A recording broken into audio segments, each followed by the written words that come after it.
अस्सलाम वालेकुम। मैं हूँ doctor Mohammad Qasim Taimuri homeopathic clinic Haripur Pakistan से आपसे मुखातिब हूँ जी। आज का वीडियो हमारा बड़ा इंफॉर्मेटिव है उन लोगों के लिए जो कि होम्योपैथिक प्रैक्टिस उन्होंने अभी भी शुरू की है और वो स्टार्ट करना चाहते हैं और प्रैक्टिस कर रहे हैं। आज का टॉपिक है हमारा केस टेकिंग के बारे में आपने पढ़ा है अपने ड्यूरिंग आपके डिग्री कोर्स में। आपने जब आपने DHMS किया, जब आपने BHMS किया, आपको केस टेकिंग पढ़ाई जाती है। हमारी प्रैक्टिस में जो हमें केस टेकिंग जो है काम आती है, इसकी अहमियत से कोई इनकार नहीं है। अगर आपको केस टेकिंग नहीं आती, ठीक है, आपको हिस्ट्री ठीक से पेशेंट की लेनी नहीं आती, आपको पेशेंट को सुनना नहीं आता, तो आप जो है राइट स्लिमम जो है पिल मिसल मेडिसिन जो है नहीं निकाल सकते, आप केस को एनालाइज नहीं कर सकते, ठीक तरह से पेशेंट का मुशाहिदा आप नहीं कर सकते। एक होम्योपैथ बड़ा अच्छा ऑब्जर्वर होता है, वो पेशेंट को देख रहा होता है अपनी तमाम हवास को देखते हुए, आँखें, वो दिखता कैसा है, ठीक है जी, उसकी उसको आप देखते हैं पेशेंट्स को, उसकी रंग कैसा है, उसके बाल कैसे हैं, उसका वज़न कितना है, उसकी हाइट कितनी है, वो बात करने में ज़हीन लगता है या कौन ज़हन लगता है, ठीक है, उसकी आंखें कैसी हैं, उसकी लिप्स कैसे हैं, उसकी ज़ुबान का रंग कैसा है, उसकी ज़ुबान का रंग का उसकी ज़ुबान का जायका कैसा है, ठीक है। ये एक मिसाल आपको दे रहा हूँ, आगे हम चल के तफसील से बात करेंगे। तो बहुत सारे डॉक्टर्स जो होते हैं वो परेशान हो जाते हैं जी कि इतनी ज़्यादा मेडिसिन्स हैं और सब मेडिसिन की सिम्टम्स एक जैसी हैं, कैसे हम इन मेडिसिन अपने पेशेंट के लिए एक जो है बिल मिसल जो है स्लिम मेडिसिन जो है निकाल के लेके आए। तो आपको किस टेकिंग में इसकी जब जैसे जैसे आप इसकी प्रैक्टिस करेंगे, जैसे जैसे आप होम्योपैथी की प्रैक्टिस करेंगे, आपके हाथ में निखार आता जाएगा, ठीक है। जैसे ड्राइवर होता है ना, गाड़ी ड्राइव करता है, तो पहले जब वो ड्राइव करता है तो उससे थोड़ा सा एक्सीडेंट होता है, गाड़ी से आउट ऑफ कंट्रोल होती है। लेकिन जैसे जैसे उसकी ड्राइविंग स्किल उसकी इम्प्रूव होते हैं, ज़्यादा वो with the passage of time उसकी ड्राइविंग में स्टेबिलिटी आती जाती है, उसका स्टीयरिंग अच्छा हो जाता है, वो हाईवेज के ऊपर, मोटरवेज के ऊपर अच्छी तरीके से ड्राइव कर लेता है। सेम ऐसा मेडिकल प्रैक्टिस में है, जैसे जैसे आप मेडिकल प्रैक्टिस करते जाएंगे, आप इसको तर्क नहीं करना है, ठीक है। आपकी प्रैक्टिस जैसे जैसे बढ़ेगी, आपका एक्सपीरियंस बढ़ेगा, आपका मुशाहिदा बढ़ेगा, आपका इल्म बढ़ेगा। लेकिन इस सूरत में कि आप क्लासिकल होम्योपैथिक प्रैक्टिस करेंगे, अगर आप चलेंगे कॉम्बिनेशन मेडिसिन प्रैक्टिस में, तो फिर आपका तजर्बा नहीं बढ़ेगा, ठीक है जी। आपने मुताला नहीं करना। सिर्फ क्लासिकल होम्योपैथ्स होते हैं जो मटीरियल मेकर्स का, डिफरेंट बुक्स का उसकी स्टडी करते हैं, उसका मुताला करते हैं, ठीक है, केस को ठीक तरीके से एनालाइज करते हैं। ये आपको क्लासिकल होम्योपैथी सिखाती है। क्लासिकल होम्योपैथी में जब आप पढ़ते हैं तो इसका आपको जो एडवांटेज होते हैं, आपका दिन ब दिन तजर्बा बढ़ता है, आप स्टडी करते हैं, आपका नाम बनता है, आपका मकाम बनता है। मैंने कोई ऐसा डॉक्टर आज तक नहीं देखा जो कॉम्बिनेशन प्रैक्टिस से उसने कोई नाम कमाया। वो बेशक होगा किसी महल्ले में बैठा हुआ, किसी गली में बैठा हुआ प्रैक्टिस करता आपको नज़र आएगा, उससे किसी दूर पार शहर से, किसी दूर पार गांव से लोग इलाज कराते आपको नज़र नहीं आएंगे। ये फजल जो होता है, ये ब्लेसिंग जो होती है, ये सिर्फ क्लासिकल होम्योपैथ्स के पास आती है। अल्लाह पाक उनको अता करता है, उनका नाम और उनका इज्जत और मकाम बनता है क्योंकि वो मेहनत करते हैं। तो क्लासिकल होम्योपैथी प्रैक्टिस जो होती है उस पर केस टेकिंग की बड़ी इंपॉर्टेंट है। केस टेकिंग एक बहुत बड़ा स्किल है, एक बहुत बड़ा सब्जेक्ट है। तो मैं खुद हूँ होम्योपैथी का स्टूडेंट हूँ, मैं 20-22 साल से होम्योपैथी को स्टडी करता हूँ। मैं आज भी एक्यूनाइट, मैंने पहले एक मेडिसिन पढ़ी थी, आज भी जब उसको पढ़ता हूँ तो मुझे आज भी वो नई लगती है। आज भी जब मैं एक्यूनाइट को पढ़ता हूँ मुझे इसमें कोई नई चीज़ मिल जाती है। जब जब मैं बेलाडोना को पढ़ता हूँ मुझे नई चीज़ मिल जाती है। तो इसका मतलब ये है कि आपने कंटिन्यूटी, तसलसल आपने नहीं तोड़ना है, आपने मुसलसल आपने सीखना है, मुसलसल आपने प्रैक्टिस करनी है, ठीक है। वो कहते हैं हारता वो है जो हार मान लेता है, और एक और कहावत भी है कि you lose when you give up. तो होम्योपैथ्स जो होते हैं जो प्रैक्टिस करते हैं थोड़ी सी और छोड़ देते हैं, ठीक है। हज़ारों लोग जो हैं मेडिकल कॉलेजेस से फार्म तहसील होते हैं, डिग्री लेते हैं, डिप्लोमा लेते हैं, उन हज़ारों लोगों में से चंद लोग जो हैं आप देखते हैं कि मेडिकल प्रैक्टिस करते हैं। किस लिए कि उनमें वो तसलसल कायम रखने की हिम्मत नहीं होती है, मेहनत करने का जज्बा नहीं होता है। तो होम्योपैथी, जब आप क्लासिकल होम्योपैथी में आते हैं तो आपको एक बड़ा मज़ा आता है प्रैक्टिस करने में। क्लासिकल होम्योपैथी जो है, आप बिल्कुल एक खोजी की तरह, एक खोजी जो होता है ना, वो जाके जो कातिल होता है, चोर को पकड़ता है। आपने भी अपनी केस टेकिंग स्किल से बीमारी के वजूहात तक जाना होता है, उन अलामात तक जाना होता है जो आपको मेडिसिन तक पहुंचाती हैं। तो ये सारी चीज़ें जो होती हैं, जब आप पेशेंट से प्रॉपरली सही तरीके से केस टेकिंग करते हैं, उसको बेहतर तरीके से सुनते हैं, ठीक है, तो आपको बहुत सारी चीज़ें मिलती हैं। मेरा वीडियो जो है आज का काफ़ी लंबा हो सकता है, तफसीली वीडियो हो सकता है, आपने इसको डिटेल से सुनना है। आप इसको सुनेंगे तो आप मेरे एक्सपीरियंसेस से फ़ायदा उठा सकते हैं। केस टेकिंग में मैंने बहुत सारे डॉक्टर्स को पढ़ा है, उनको सुना है। तो केस टेकिंग जो होती है जी, आपके पास जब पेशेंट आता है तो सबसे पहले आप उसके ऊपर नज़र पड़ती है, ठीक है। वो जब चल के जैसे ही दरवाज़ा खुलता है आपके पास आता है, ठीक है, तो कुछ लोग होते हैं बिल्कुल स्लो स्लो, आहिस्ता आहिस्ता आहिस्ता चल के आ लेते हैं आपके पास, ठीक है। तो आप अंदाज़ा कर लें उसी वक्त कि इनका लिवर, किडनी या एक्सट्रीम वीकनेस इनको आ चुकी है क्रोनिक डिजीज़ की वजह से, ठीक है। एक आपको उनकी चाल डाल से पता चल जाता है, आपके पास आके बैठा नहीं है, आप इसको ऑब्जर्व करना है अपनी आंखों से, ठीक है। उसके बाद उसके बैठने का पोस्चर होता है, उसमें आप देखते हैं वो सीधा बैठा है, टांग पे टांग रख के बैठा हुआ है, टेढ़ा होके बैठा हुआ है। इससे भी आपको बहुत सारी चीज़ें पता चलेगा, इसमें किडनी स्टोन है, शायद इसको बैक पेन है, किस वजह से ये बैठा हुआ है। तो ये सारी ऑब्जर्वेशन स्किल है। आप आपसे पेशेंट ने बात नहीं किया लेकिन आप बहुत सारी चीज़ों तक पहुंच जाते हैं। और आपने जब केस टेकिंग करनी तो अपने माइंड को बिल्कुल ब्लैंक पेपर, ठीक है, ब्लैंक पेपर आपने रखना है उसको, अपने माइंड को आपने उसमें कोई चीज़ आपने फिक्स नहीं आइडिया रखना है। आपको एक सिम्टम बताइए, आपने फिक्स कर लिया तो वो फलां मेडिसिन है। जब तक आप उसकी केस टेकिंग मुकम्मल नहीं कर लेते हैं, उसका केस एनालिसिस नहीं कर लेते, और केस एनालिसिस के बाद आपने फिर उन मेडिसिन को स्टडी करना है कि आया जो मेडिसिन मेरे सामने आई हैं, जो ग्रुप ऑफ रेमेडीज 3-4 जो ख़ास मेडिसिन आई हैं, इनमें से कौन सी मेडिसिन ऐसी है जिससे मेरी सिम्टम, जो पेशेंट की सिम्टम जो हैं, वो सारी मैच करती हैं, ठीक है। होम्योपैथी में जब आप बिल मिसल मेडिसिन सेलेक्ट करते हैं, बिल मिसल मेडिसिन का मतलब ये होता है कि उसकी माइंड सिम्टम और आपकी माइंड पेशेंट की माइंड सिम्टम और मेडिसिन के माइंड सिम्टम्स आपस में मिलनी चाहिए। उसकी जो फिज़िकल सिम्टम्स है और पेशेंट की फिज़िकल सिम्टम्स हैं वो भी आपस में मैच करनी चाहिए, ठीक है जी। उसके जो ऑर्गन वाइज जो उसकी कमी बेशी है, एग्रीवेशन मोडेलिटीज, वो भी उसके साथ मैच करनी चाहिए। ज़ुबान का टेस्ट और कलर भी उसका मैच करना चाहिए, ठीक है जी। तो ये सारी चीज़ें आपने उसकी बिल मिसल निकालनी है, ठीक है ना। अब देखें, जो कमी बेशी है, जैसे सर्दी गर्मी है, जैसे ज़ुबान का टेस्ट है, लाइक डिसलाइक्स हैं, ठीक है। कुछ मेडिसिन ऐसी हैं जिसमें आप देखते हैं कि जैसे ग्रेफाइटिस है, उसमें गोश्त से नफरत पाई जाती है, ठीक है। आपने सारी सिम्टम्स ली, आपके जहन में ग्रेफाइटिस आ गई, आपने देखा ये इसकी सिम्टम ग्रेफाइटिस से मिलती जुलती हैं।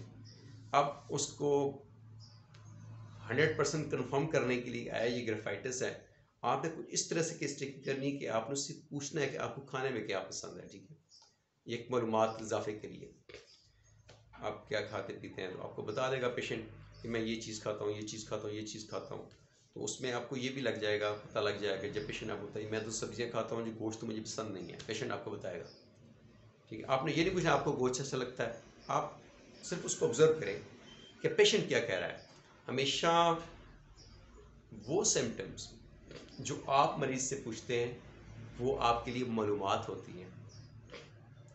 जो आप पूछते हैं, जो मैं पूछूंगा, अच्छा आपको ये कैसा है, ये कैसा है, ये मेरे लिए मालूमात हो सकती हैं, अलामात नहीं हो सकती। हमने मेडिसिन जो है अलामात के ऊपर देनी है, ना कि मालूमात के ऊपर देनी है। ये बड़ा की पॉइंट, इसको आप नोट कर लें। आपने मेडिसिन प्रिस्क्राइब करनी है अलामात के ऊपर, जो पेशेंट आपको बता रहा है, ठीक है।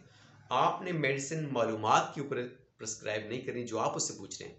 अच्छा आपको अंडा अच्छा लगता है, अच्छा आपको गोश्त अच्छा लगता है, अच्छा, ये आप जो सवाल कर रहे हैं वो आपकी पर्सनल मालूमात हो सकती है, लेकिन प्रिस्क्राइबिंग जो है, जिस चीज़ को अपनी टोटलिटी बनाना है, उसमें काउंट करना है, वो चीज़ें हैं, वो सिम्टम्स हैं, वो बातें हैं जो आपको पेशेंट बताएगा आपके पूछे बगैर। और वो बातें जो पेशेंट आपको बताता है उनको आपने हाईलाइट करना है। जो आपको पेशेंट बता रहा है उसको आप ग्रीन लाइट करें या रेड करें, रेड हाईलाइटर से उनको रेड करते जाएं, और जो आप पूछते हैं, ठीक है, उनको आप ग्रीन मार्क करते जाएं। ठीक है जी। उसके बाद ये सारी सिम्टम आपने ले ली, पेशेंट ने आपको बता दिया, आपको कुछ शक गुजरा, आपने पूछ लिया, मालूमात पूछ ली, मरीज़ ने आपको इलामात दे दी। उसके बाद आपने उससे फैमिली मेडिकल हिस्ट्री पूछनी है। ठीक है जी, आपकी फैमिली में किस तरह के डिजीज़ हैं। ठीक है, ये मालूमात आपके लिए ज़रूरी है।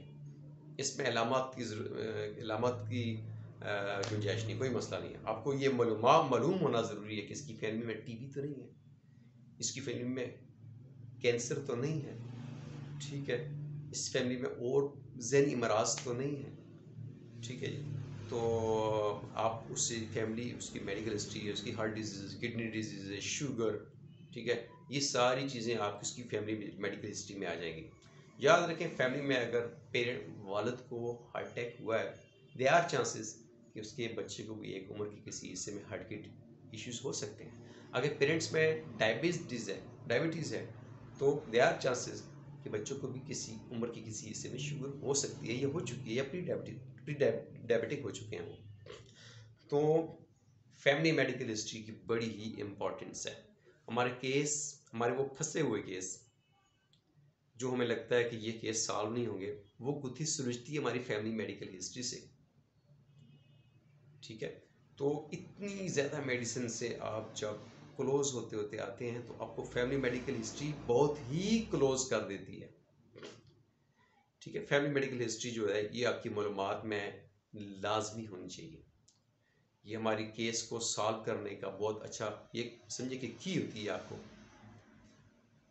उसके बाद पेशेंट की अपनी पास मेडिकल हिस्ट्री, कि पेशेंट अपनी लाइफ में कब कब बीमार रहा, कब कब वो गिरा, कब कब उसने कौन कौन सी मेडिसिन खाई, कब कब उसने कोई सर्जरी करवाई। ठीक है, उसकी पास मेडिकल हिस्ट्री, उसकी लाइफ में ऐसे कौन कौन से वाक़यात सानियात आए जिन्होंने उसकी मेंटल इमोशनल हेल्थ पे असर किया, उसकी फ़िज़िकल हेल्थ पे असर किया। तो ये पास मेडिकल हिस्ट्री भी है। उसके बाद उसकी प्रोफेशनल मेडिकल हिस्ट्री भी है। प्रोफेशनल हिस्ट्री कि पेशेंट जो था आज क्या काम कर रहा है और पहले क्या काम करता था। हो सकता है पहले किसी फैक्ट्री, किसी मिल में काम करता हो, आउट ऑफ कंट्री काम करता हो, वहाँ उसके साथ कोई हादसा पेश आया हो, वहाँ कुछ हुआ हो। ठीक है, तो इन्वायरमेंटल हिस्ट्री भी है कि वो इधर ही रह रहा है, एक ही काम कर रहा है, उसने डिफरेंट प्रोफेशंस जो हैं अपनाए हैं, तो ये भी आपके लिए कुछ क्लूज आपको दे देगा। ठीक है जी, तो ये चीज़ें हो गई, यानी उसकी फैमिली मेडिकल हिस्ट्री, उसकी पास्ट मेडिकल हिस्ट्री, उसकी प्रोफेशनल हिस्ट्री। ठीक है, एनवायरमेंटल हिस्ट्री कि वो इस सिटी में भी है या उसने सिटी चेंज किया है। बहुत सारी बीमारियां ऐसी थी जो कि मखसूस इन्वायरमेंट को चेंज करने से होती हैं। पहले वो किसी ठंडे इलाके में था, अब वो गर्म में आ गया, अब वो गर्म इलाके में था, ठंडे इलाके में आ गया। तो एनवायरमेंटल चेंजेस भी जो होती हैं वो प्रॉब्लम्स क्रिएट करती है। तो ये हमारे लिए ये भी एक अच्छा क्लू होता है।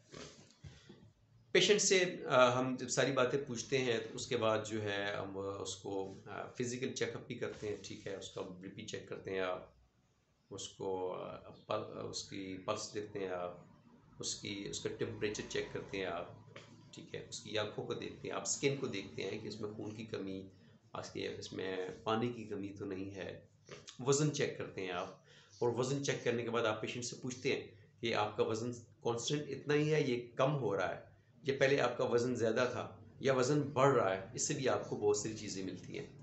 ठीक है, अगर वज़न जो था, वेट, ये बड़ी इंपॉर्टेंट चीज़ है। तो इसको आपने फर्स्ट ऑफ ऑल, जैसे ही आपके पास पेशेंट आता है, जी आपका नाम क्या है, आपकी उम्र कितनी है, आपका वज़न कितना है, ये 3 चीज़ें आपने पेशेंट की प्रिस्क्रिप्शन पे आपने नाम लिखा।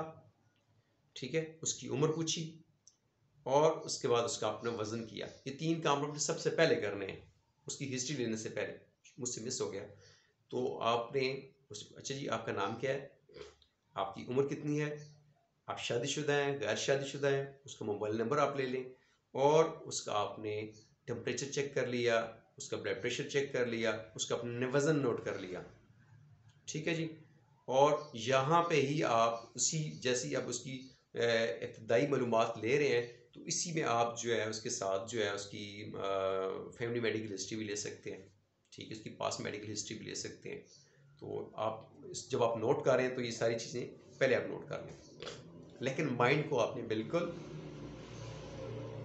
साफ रखना है, वहाँ पे एकदम आपने फिक्स नहीं कर लेना है मेडिसिन आपके नहीं ये फ्लॉ मेडिसिन आ गई बस अब ख़त्म। ये वाला स्किल जो होता है चुटकियों में प्रिस्क्राइबिंग करने वाला, ये उन लोगों का होता है जिनकी प्रैक्टिस में 20, 22, 23, 24 साल गुजर गए हैं, 30 साल, 35 साल गुजर गए। वो तो चुटकियों में प्रिस्क्राइब कर सकते हैं। अच्छा जी, आपका नाम क्या है, आपकी उम्र कितनी है, आपका वजन कितना है, ठीक है। उनकी प्रैक्टिस इतनी होती है, अगर उनकी डेली प्रैक्टिस 20, 50, 100 पेशेंट की है, ओपीडी की वो देखते हैं तो उनके अंदर इतना स्किल आ चुका होता है कि वो सिर्फ पेशेंट को देख के बता देते हैं किस मर्ज से गुजर रहा है। वो उससे उम्र पूछ के बता देते हैं कि इस उम्र के में इस पर कौन सी बीमारी हो सकती है।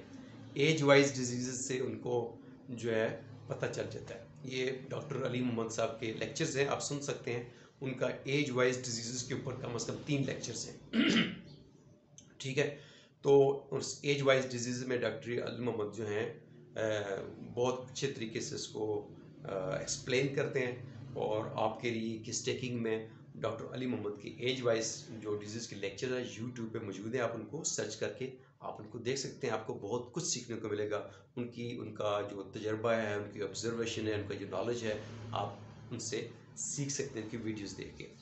तो उसमें वो एज वाइज डिजीज़ के बारे में डॉक्टर अली मोहम्मद कहते हैं जी कि मैं तो 30 सेकंड के अंदर जो है ना प्रैक्टिस में प्रिस्क्राइब कर देता हूँ। पूछता हूँ आपका नाम क्या है, उम्र कितनी है, वजन कितना है, 3-4 फैमिली मेडिकल हिस्ट्री क्या है, वो फैमिली मेडिकल हिस्ट्री पूछते हैं, उम्र पूछते हैं, वज़न पूछते हैं, बस 3-4 सवाल 3 मिनट के अंदर पेशेंट को जो है अपने चैम्बर से प्रिस्क्राइब करके मेडिसिन निकाल देते हैं। किस वजह से कि अपने एक्सपीरियंस के बिहाफ पे। अब एक मेडिकल प्रोफेशनल है, होम्योपैथ है, उसकी प्रैक्टिस अभी उसकी स्टार्ट ही नहीं हुई है, उसने अपनी लाइफ में 150, 200, 500 से ज़्यादा पेशेंट्स देखे ही नहीं है, तो उसकी ऑब्जर्वेशन कैसी होगी, उसका तजर्बा कैसे होगा।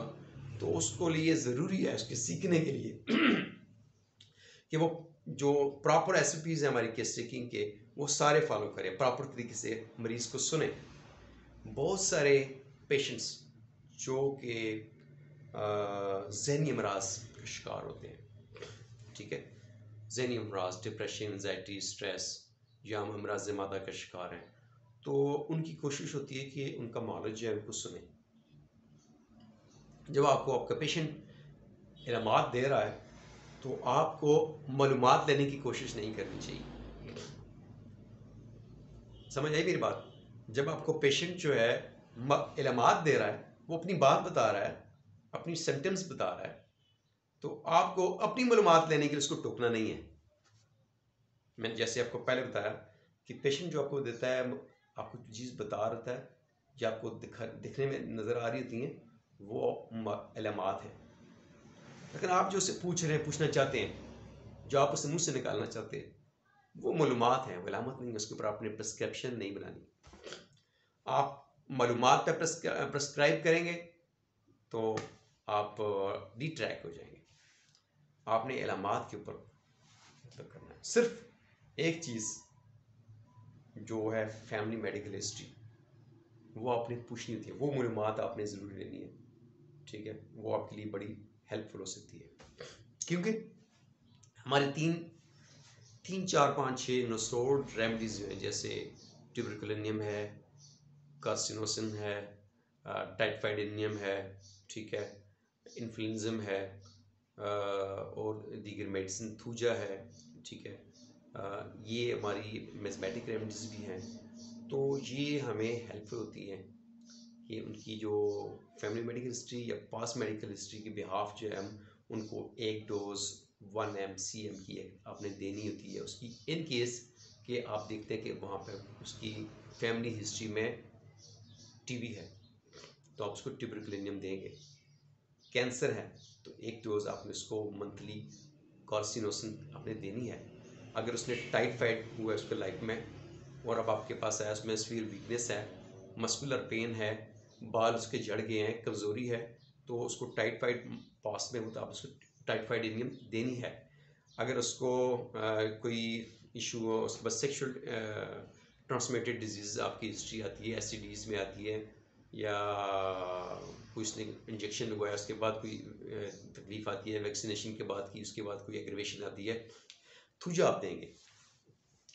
तो ये सारी मेडिसिन जो होती हैं आपकी पास मेडिकल हिस्ट्री के या फैमिली मेडिकल हिस्ट्री के ऊपर होती हैं। देखिए उसके बाद एक और बड़ा मज़े का एक्सपीरियंस मैं आपके पास शेयर कर रहा हूँ कि जितने भी मेंटल हेल्थ डिसऑर्डर्स होते हैं, एंजाइटी है, डिप्रेशन है, ओसीडी है, ठीक है, स्ट्रेस है, ठीक है जी, तो ये बीमारियां जो होती हैं तो इसके पीछे टीबी ज़रूर होती है, क्योंकि ट्यूबरकुलर मियाज़म के पेशेंट्स होते हैं वो ज़हनी तौर पे मेंटली जो होते हैं वो डिस्टर्ब होते हैं, वो ओसीडी का शिकार हो सकते हैं, वो स्किज़ोफ्रेनिया के शिकार हो सकते हैं, वो डिप्रेशन के शिकार हो सकते हैं, तो पीछे टीबी ज़रूर होगी। इसके बाद आ जाते हैं कार्सिनोसिन। आप देखते हैं पेशेंट को बवासीर है, एक्सेसिव ब्लीडिंग है, ट्यूमर्स हैं, ठीक है, उसके किडनी के इश्यूज़ हैं, हार्ट के इश्यूज़ हैं, लंग्स के इश्यूज़ हैं, तो आप उसके हेडेक है, सर दर्द है, सीवियर माइग्रेन है, आपने उसकी कैंसर की हिस्ट्री लाजमी लेनी है, ट्यूमर हो सकते हैं, ठीक है। तो हमारे पास जो है कैंसर हिस्ट्री के पेशेंट जब आते हैं तो उनको कार्सिनोसिन देते हैं। इस तरह से बहुत सारी मेडिसिन हैं जिनको हम अपने उसकी फैमिली मेडिकल हिस्ट्री, उसकी पास मेडिकल हिस्ट्री मुताबिक देते हैं। होम्योपैथी में ये सारी चीज़ें बड़ी हेल्पफुल हैं। उसके बाद पेशेंट का ज़ुबान का जायका, ज़ुबान का रंग बड़ा इम्पोर्टेंट है, आपको केस को सॉल्व करता है। हमेशा आप ज़ुबान चेक करें उसकी, उसका टेस्ट उससे पूछें, उसकी कमी बेशी एग्रीवेशन कब आराम होता है, ठीक है, वो पेशेंट आपको बता देगा, ठीक है। तो अगर नहीं बताया तो आप पूछ सकते हैं उससे, तो ये मालूमात में आगे जाएगी चीज़। लेकिन जब भी आप उसकी सारी सिम्टम ले ली आपने, इसको टोटलिटी बना लिया आपने, तो वो सिम्टम्स उनके ऊपर अपने ज़्यादा फोकस करना है, उन्हीं के ऊपर आपने फोकस करना है जो सिम्टम्स आपको पेशेंट में दिखी या पेशेंट ने आपको बताई, ठीक है, वो ही इलामात हैं। तो ये छोटी छोटी चीज़ें हैं जी, आप इनको फॉलो करें। आगे हम इंशाल्लाह नेक्स्ट जो लेक्चर्स होंगे उसमें हम उसकी टोटलिटी कैसे बनाते हैं, कैसे उसको केस को एनालाइज करते हैं, ये भी हम इंशाल्लाह पढ़ेंगे। इस वीडियो के फीडबैक के ऊपर मैं इंशाल्लाह नेक्स्ट वीडियोस बनाऊंगा कि आपको मेरे इस वीडियो से कुछ सीखने को मिला। अगर आपको कुछ सीखने को मिला है तो फिर मैं आगे इंशाल्लाह ये सिलसिला जारी रखूँगा इंशाल्लाह। तो उम्मीद करते हैं जी कि आप के इल्म में इजाफ़ा हुआ होगा। अल्लाह पाक हमारे इल्म में इजाफ़ा फरमाए। Thank you, have a nice day, thank you, अल्लाह हाफ़िज़।